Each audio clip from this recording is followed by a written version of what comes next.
Mga kaso sa napaakan ug iro ug iring sa Lapu-Lapu City, misaka, Subay niini ang City Council mipalabang og ordinansahon aron mas mapalapdan ang scope sa nahaunang ordinansa aron mas masabtan usab ang tanang kamahinungdanon sa responsible pet ownership.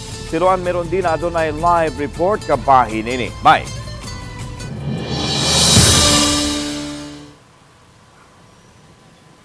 Laning nakalabayng tulo ka mga buwan mo average sa tag 300 ka mga pasyente matag adlaw ang modangop sa Animal Bite Center sa Lapu-Lapu City human sila napaaki o baka nakambrasi sa ilang mga iro ug iring.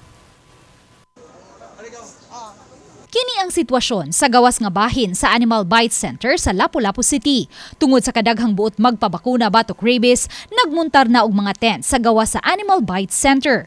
Lakip sa mga milinya, si Edlin Berhamin, 31 anyos, kinsa nakambrasan sa iyang binuhing iro gahapong adlaw.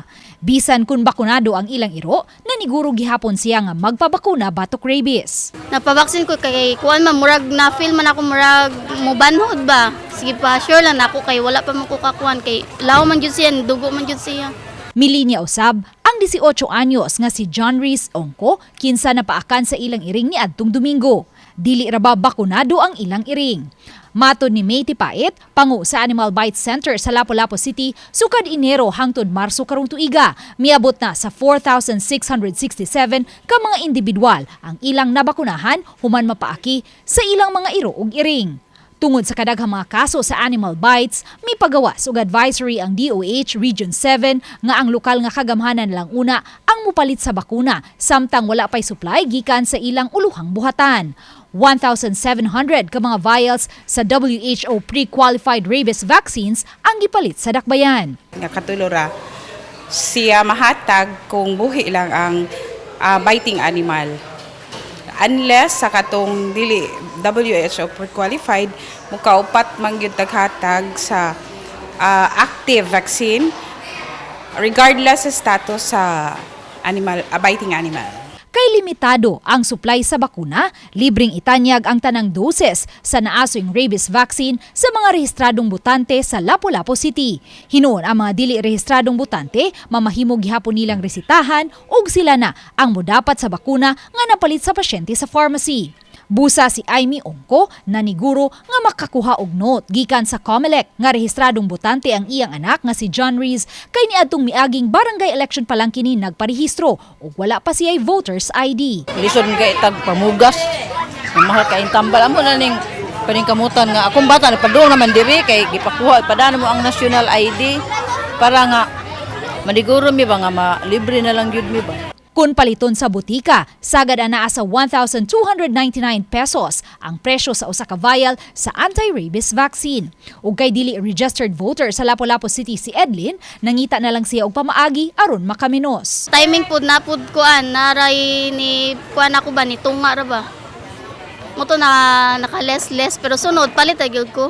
Matod ni Dr. Janice Togonon, City Vet sa Lapu-Lapu City, top 2 ang dakbayan sa mga dapit sa lalawigan sa Subo nga adunay rabies cases sa tuig 2023, di inatala ang 14 ka mga positive cases usa niini nakabsan gayud sa kinabuhi. Gidasunan usab kini ni Councilor Emilio Galarosa, Chair sa Committee on Health sa City Council, kinsa mibutyag sa laing kaso sa rabies mortality case niadtong 2019. Sa Olanggo, napaakan padong siya mo uli sa Norway, nag-advisean gyud siya kay stray dog man nakapaak, advisean gyud siya to receive the vaccine.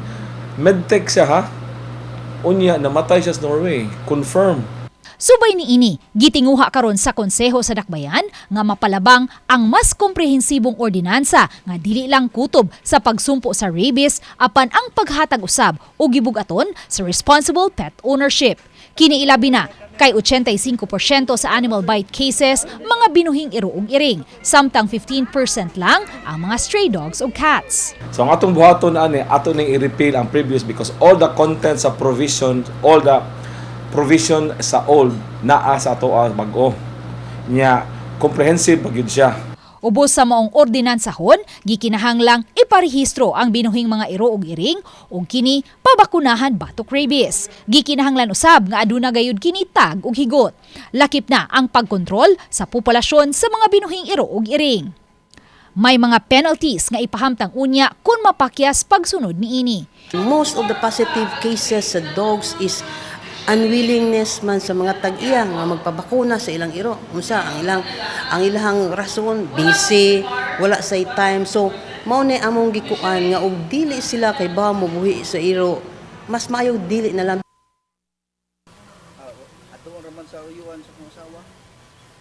Lan ang naasoing ordinansahon anaa pa lang sa second reading ug may schedule pa unya nga public hearing uban sa mga pet owners. Samtang matud ni Dr. Galarosa, usa sa mga hinungdan sa pagsaka sa mga animal bite cases ang dasinating grabing kainit sa panahon.